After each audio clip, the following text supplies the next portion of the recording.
This is Business Today for June 14, 2016. I'm Marlon Madden. The government of Barbados is moving full steam ahead to implement changes to its procurement processes in an effort to improve transparency and efficiency.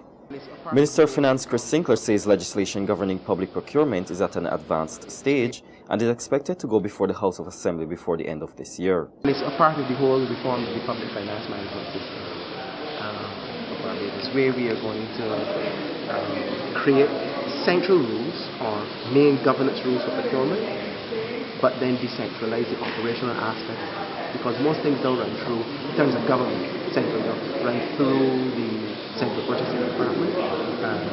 But what we're doing is that we don't want to stop ministries from procuring, but have standard rules across all ministries, which are then regulated, so to speak, by the central purchasing. So central purchasing becomes more of a regulating department with rules governing. Sinclair was speaking to journalists on the sidelines of the 3rd Sub-Regional Caribbean Public Procurement Conference at the Lloyd Erskine Sandifer Center on Monday. Responding to suggestions that a certain portion of government's procurement of goods and services should be reserved for small and medium-sized enterprises, Sinclair said as far as he is concerned, that's already the case. The majority of contracts which are dispersed by government are actually to small and medium-sized businesses already. So the 40% or the 60% or whatever percentage it was probably achieved even without having to raise a finger. Government does many contracts across a whole lot of processes, disciplines, services and goods. And if you go in there, investigate, disaggregate who actually gets the contracts. People feel that only big companies get contracts in government. But contracts are executed every day at all levels.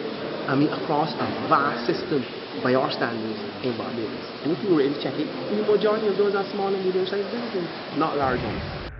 The local agriculture sector is about to get a significant boost through the launch of a US $150,000 project.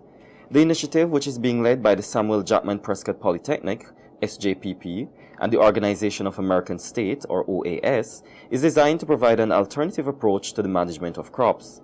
It also includes the application of scientific principles to achieve pest, water, and nutrition management, among other modern practices.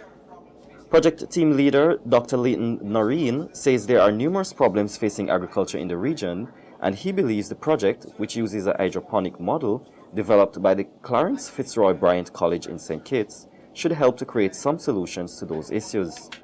Noreen was addressing the launching ceremony of the project at the SJPP yesterday. We noticed that there is a myriad of problems facing agriculture in the region. We also noticed that there are several attempts to diversify our agricultural sector so that we can produce more food locally. I don't think we have even scratched the surface on it.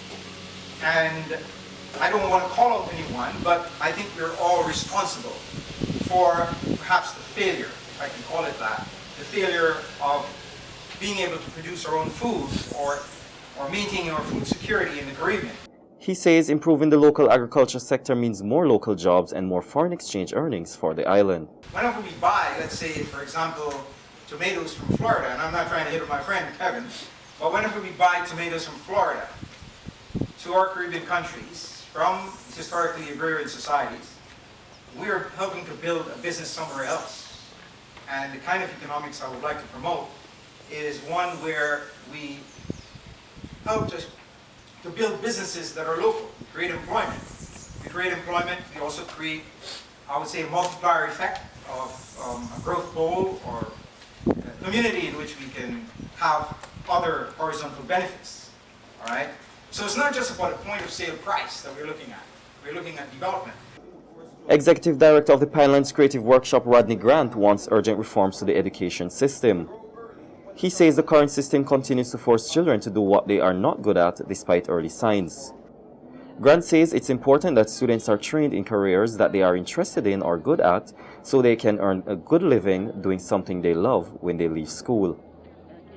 He was addressing the launch of the 16th annual Life Management Program of the Pinelands Creative Workshop at the University of the West Indies Open Campus yesterday. To force children to do what they're good at. So if you're not academic, don't force them to. Figure out early what your child is good at. And we need to have these courage to transform and reform the educational system. Like from very early fact, 13 the man got football though, such as something to push him at that because he can make a living from it. And nothing wrong with that. And if a man is a good dancer and a good drummer, do something about that from early, but there's nothing wrong with that. And if he's good with wood, as a carpenter, and if you recognize that he's good at, if he's good with his hands and he could be a good mechanic, then from 13 or 14, set him up with that. Rather than sending him to do maths and English and Spanish and French, that ain't making any sense. Now for today's financial tip. Saving is critical no matter your age. It is quite tempting to think there is no rush to manage your money when you are young. It is easy to imagine that you have plenty of time, but the longer you leave it, the more difficult it will be. That's been the business today. Join us again on Thursday. Until then, you can get more business and news by logging on to www.barbadostoday.bb, subscribing to our e-paper, and liking us on Facebook. I'm Marlon Madden.